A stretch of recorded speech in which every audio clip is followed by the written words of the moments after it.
Hi everyone, welcome back to art. Today we're going to be doing a drawing that shows pumpkins in a field at night. And then next week we're going to be mixing some primary colors to make secondary colors to add color. So today I do not want you to color in your drawing, I just want you to draw it and upload a picture of the drawing. Then you're going to keep it in your portfolio and next week we will be adding color. We're going to add color in a way that's similar to what you did last week when you were mixing colors. So first, I'm going to show you one way to draw a pumpkin. Just like anything, there are many, many ways you can draw a pumpkin. If you have a different way, that's fine. You could do it a different way. But if you'd like to do it the way I'm going to show you, you could do that too. So I'm going to do it on my whiteboard first, and then I'll actually do it on my paper. I just want to do it larger for you to see first. So this way to draw a pumpkin starts with an oval. So I'm going to draw an oval first. Now an oval can be tall or long, just like how some pumpkins are tall, some pumpkins are long. So if your oval looks different than mine, that's okay because pumpkins can look different too.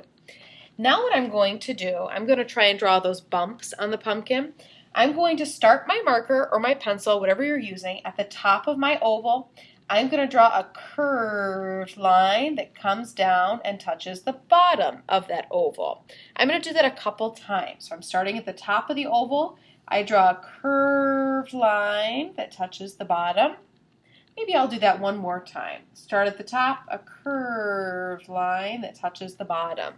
Now that's half of my pumpkin. I want to draw the other half. So I'm going to do the same thing, but this time instead of curving this way, I'm going to curve that way. So I start at the top, curve till I touch the bottom. Start at the top, curve till I touch the bottom. I could stop, but I think I'm going to do one more. Start at the top, curve till I touch the bottom. Now it always looks more like a pumpkin when I add a stem. So I'm going to I'll just add a rectangle right there. Sometimes my pumpkins are really wide. I'll also add 2 or 3 little bumps at the top that just show like the bumps that would be on the other side. All right, there's a pumpkin.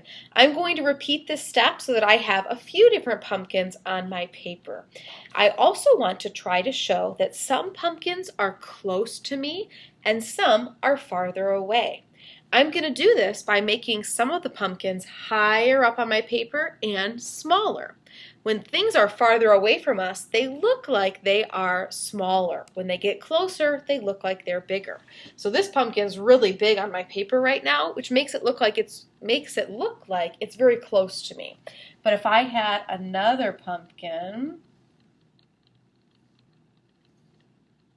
over here, it's going to add a ground line.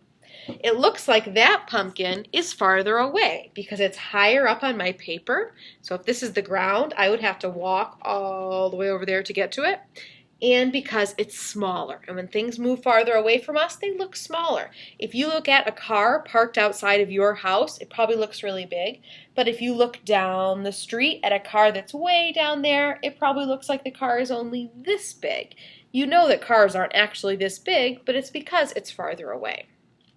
Okay, so now that was just my practice. I'm going to draw my pumpkins in a field on my paper. I am using a black marker to do this.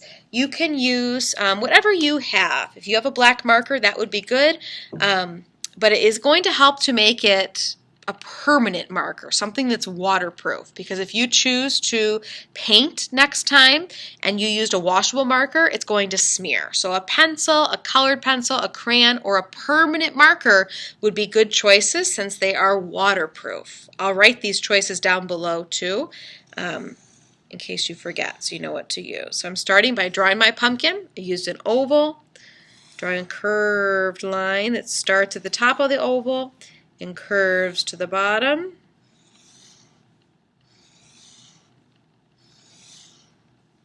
Adding a stem and 2 little bumps on the back.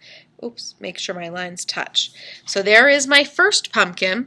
I drew this one pretty big, so I think I'm going to have my next pumpkin be a little bit farther away. So I'll draw it over here.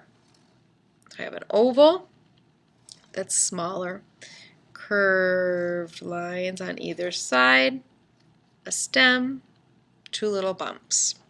All right, I think I have space for one more pumpkin, so I'm going to try and add one that's like really tall. So a big oval is what I started with. That first oval you start with will help to determine how tall your pumpkin's going to be.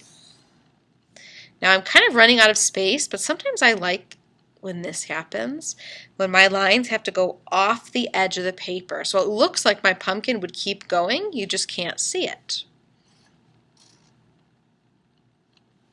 All right, so I've got a few pumpkins. I added 3. You could also add 3, or maybe you have space for more. That's up to you. Now, if I add nothing else, it looks like my pumpkins are just kind of floating in space. I wanted to make it look like they're on the ground because they're at a pumpkin patch or in a field. So I need to draw a line that shows where the ground is and where the sky is. If I drew that line way down here, then this pumpkin will look like it's floating.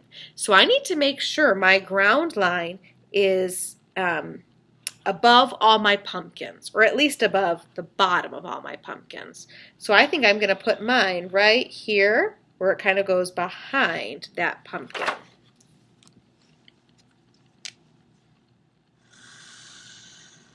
So I got to my pumpkin, I want to stop. I don't want that line to go through it, and then I'll come out the other side. All right, so that shows me that this is all the ground and this is all the sky.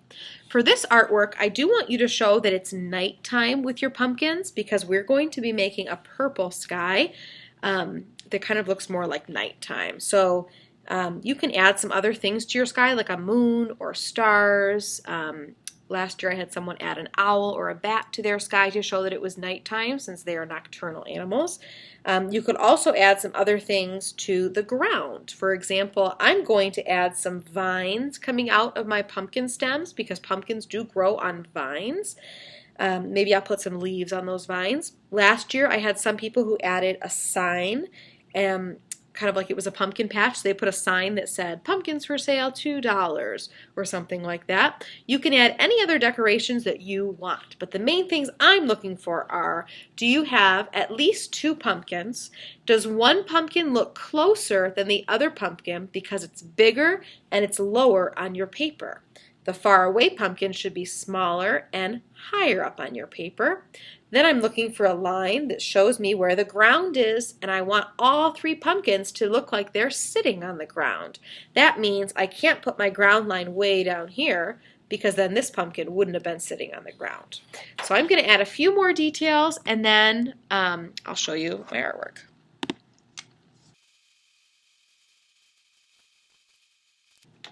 Alright, I'm all done with my artwork for this week. I added a moon and stars to the sky, and then I added some vines growing out of my pumpkin stems.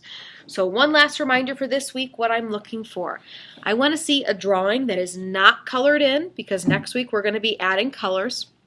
I want your drawing to have some pumpkins, more than one. I want one of your pumpkins to look like it's closer and one to look like it's farther away. The way you can do this is by making one pumpkin bigger and closer to the bottom of your paper. That makes it look closer to you. The other pumpkin you can do smaller and farther up on your paper. Then I'm looking to see that all the pumpkins are sitting on the ground. This means that this ground line needs to be above all 3 pumpkins. So the bottom of the pumpkin is sitting on the ground, right? We don't want the bottom of the pumpkin to be floating in the sky because that's not what we're trying to show today. Then, if you want to add other details with your pencil or marker, you can, but don't color anything in yet. The last thing I want you to do is to submit a photo or a video showing me your pumpkins on Schoology. Then keep this in your portfolio, and next week we are going to add color.